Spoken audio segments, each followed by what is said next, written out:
Joining Leaders Learning from Leaders today is Dr. Edwin Quezada, the current director of the Philadelphia Academy of School Leaders and the former superintendent of Yonkers Public Schools in New York. Welcome, Dr. Quezada. It's a pleasure being with you, Stephen, this morning. Thank you so much for joining us. As I was doing my homework to get ready for our conversation, I noted that during your superintendency in Yonkers, the school district became the highest performing of all the big five districts in New York.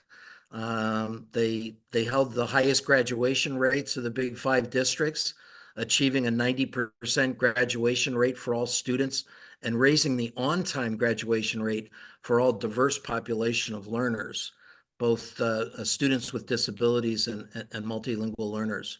So I hope this isn't too heavy a spot to jump right in, but I'm wondering if you'd talk a little bit about what were some of the critical initiatives that led to those successes. Well, thank you for that question, Stephen. And let me say that Yonkers and its community is such a special place. The diversity is rich, and the commitment of the leaders in the community is outstanding. You know, the concept of graduation rate, it's one that is very closely monitored in New York. But having been a high school principal, and understanding the beauty of seeing our young people graduate and graduate on time, fills my heart every time I think of it. So when I became a principal, that was my primary commitment, to ensure that young people were going to graduate on time. And as I enter the world of central office, of becoming a system leader, I realized that the ultimate outcome of an educational system is to ensure that its students walk away with a high school diploma. You know, if we're not doing that, then what is it that we're doing? What is it that we are expected to do? So I see the graduation diploma as the culminating outcome for our students. So for me, ensuring that students graduated on time was the primary goal. And it was a team effort, working collaboratively with the high school principals, working collaboratively with the central office team, especially the secondary assistant superintendent, working collaboratively with the counselors and the teachers, and making sure that there was a culture that was very clear. We are in schools because we are pursuing a high school diploma. So being transparent, being very public about what the objective was,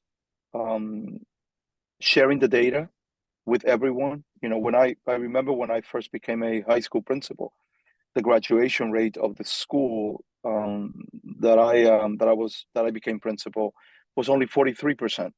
Mm. And I said, wait a minute, this is a very expensive proposition that is not producing results. Let's change that. And it was about changing the culture. It was about being transparent with the data. It was about being very public about what the expected outcomes were.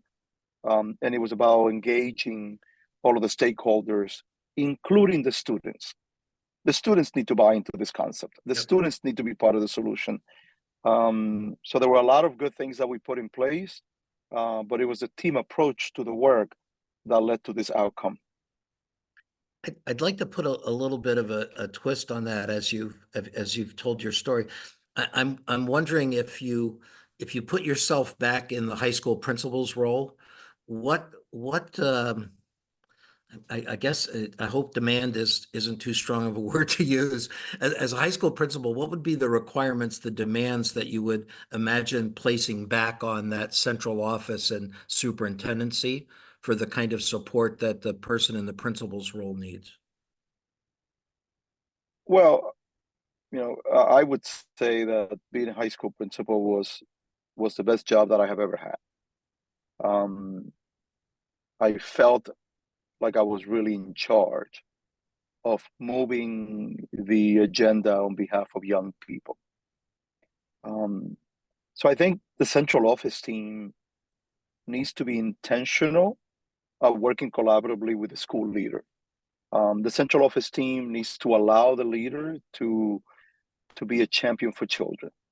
The central office team needs to allow the leader to to to to collaborate not only with the central office staff, but also with all the other outside stakeholders that are important, particularly in a high school. You know, we need to give our students access to many opportunities.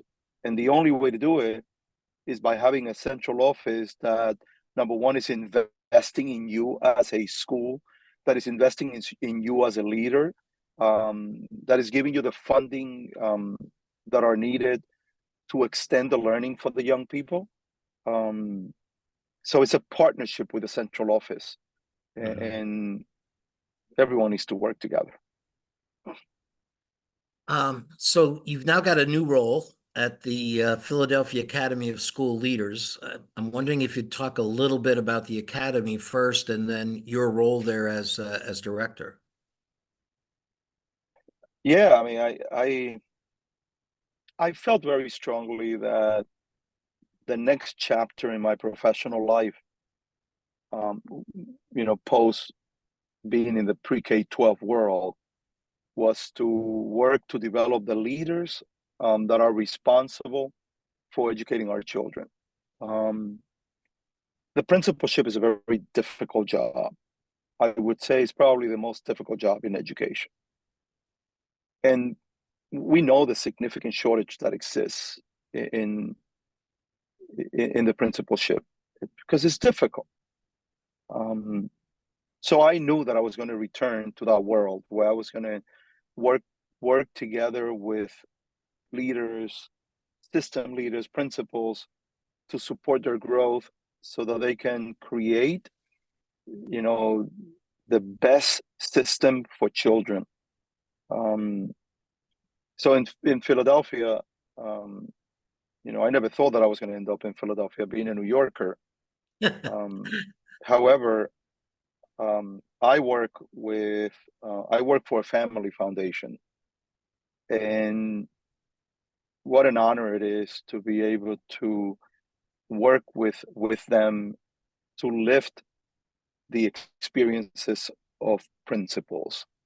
So when I retire, I got to meet the leaders of the family foundation. I was fascinated by what they want to do, how they want to do it, and why they do it. And then I met leaders in Philadelphia, and there's an incredible commitment to children, an incredible commitment to the community, an incredible commitment to the work. So I am excited about the work that we do here. We work with a group of what we call fellows. You know, we put them through a 2-year learning arc or professional learning experience, and we treat them like the professionals that they are. We bring the best mind out there around education and a set of leadership competencies that are critical to their growth, and we become their partner. And our only interest is to see them succeed so that the children succeed. So it's a great place to be in. What would you identify as some of the most important beliefs and skill sets for rising school leaders to be developing? Well, post-pandemic, the principalship has exponentially changed. And certainly there are certain durable skills that need to be in place for any leader, for any principal in any position. Good communication skills, ability to build community with every stakeholder that is responsible for children. There's also something that needs to be always present, which is loving the kids that you are responsible for, supporting your staff, building community with your parents. Those are essential skills and elements that need to be in place in order for principals to be successful. And in today's world, in today's education arena, adaptive leadership, it's so important. Being equity driven is critical to the work. Understanding what it is to be an instructional leader and having the instructional skills that are essential to move achievement in a school is critical. And ultimately this concept of family and community engagement to me is so important. So I gave you a lot of skills in that sentence, but Sure did. if I were to summarize, adaptive leadership, equity, professional learning, and family and community engagement is essential, foundational to the work. Understanding that you must be instructionally driven. Does the principalship and school leadership in an urban setting put an extra focus on some of those skills, or do you see them as pretty broad, the skills in order to be effective as a school leader? Well, context matter, Steve, and I'm not going to say that they are a set of skills that are more important in an urban community than in a rural community. They are all important regardless of the context in which you find yourself. What is important to recognize is that in urban communities, the needs of children are significant.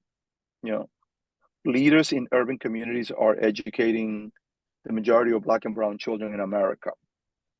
Leaders in urban communities are educating the majority of multilingual learners. Leaders in urban communities are educating the majority of special needs students. So certainly there is a bigger demand for the application of the skills that I already discussed. When I was a superintendent during the pandemic, I had to be out there distributing food to children. I had to be out there distributing laptop for children and hotspot for children to be able to participate in learning. So the needs are different, and therefore the demand for the leader might be different. I have to say your use of the word loving the students caught me. I guess that's gonna ground you into the right behaviors, regardless of the setting that you're in. Loving other people's children is something that is learned, but it is something that has carried me through my professional life in a way that continues to make me smile. Yeah. Every time I think of my kids, I'm smiling. One of them is just texting me. One of them that graduated like 10 years ago because he has an organization and he wants to honor my work. So he's texting with me early this morning. So it's if you love the kids that you serve, your commitment to seeing their success is ever present. In other words, you'll figure out what you have to do and do it. Yeah, indeed. Even if you don't know going in. Absolutely. I'm wondering if you could describe if you were in a school and you were observing teaching and learning within that school, can you describe some of the things that would give you a sense that it's a place where students are going to be successful? Well, of course. Let's first begin with what you should see as a supervisor, as a principal, as a superintendent. There needs to be a level of respect and happiness in that classroom, and it should be visible that students are respected, that the teachers are respected, and that we are enjoying what we are doing together. And I should see that. I should also hear the voices of children speaking about the work. When I was a superintendent, we promoted accountable talk all the time. I said, stop talking to your children, engage them in conversation about the work. And it's the only way to know whether they are actually understanding what you're teaching. So we should hear our young people speak all the time. And then the classrooms, the walls should be filled with students' work and standard drills that is grade level and that is high quality material that is culturally responsive. So, I have always said that if we follow that framework, the children and the teachers, in terms of how they feel about being in this classroom, listen to what the students are saying and what the teacher is sharing with them, and how it's the teacher engaging them in conversation. Look at the walls to ensure that there is beautiful material that speaks to students' work in it, and then make sure that the material is high quality, that is culturally responsive, and that it is standard driven. What would you describe as the role that people in the superintendency today have in creating the next generation of both teacher and school administrator leaders for our schools? Well, superintendents have a very difficult job, before and now. And superintendent need to realize that the shortage of teachers and leaders who want to come into the profession is very concerning. So I firmly believe that superintendents need to be the champions of their system. They need to be the cheerleaders of their system. They need to create the conditions that clearly speak to why should I work in this organization. And I should be able to see it on the website. I should be able to hear it when the superintendent speaks. I should be able to read it in the policies that are enacted in that organization. And then the educators should be able to speak to why is it good to be in this organization. So, it's like being a coach. We all know that in sports, it's not the team with the superstars that wins. It's usually the team that has a coach that can get all these players to play together. I'm a Yankee fan, and I will never forget the Derek Jeter, Mariano Rivera, Posada team. And they were just, I would say, except for some of them, they were a group of average players. Mm-hmm. But Joe Torres got them to perform at the highest level. So that's what superintendents need to do. Get a bunch of great individuals that love the work to come together, and they don't have to be superstar. They just have to be committed to children and committed to the work. Well, Edwin, I have to tell you, it has been my pleasure to be listening to you. I've been smiling throughout the whole thing, listening to your responses. What's the easiest way that that listeners might be able to follow up with you with questions that they have, or to learn more about your program that you're currently delivering? Well, my email over at the Philadelphia Academy for School Leaders is Edwin at phillyschoolleaders.org. Pretty simple. You got it. And I love this work. I love speaking about this work, and if it's about improving the lived experiences of children, I'm open for conversations. Um, the message comes through loud and clear. It's been wonderful listening to. Thank you so much. Absolutely. Thank you.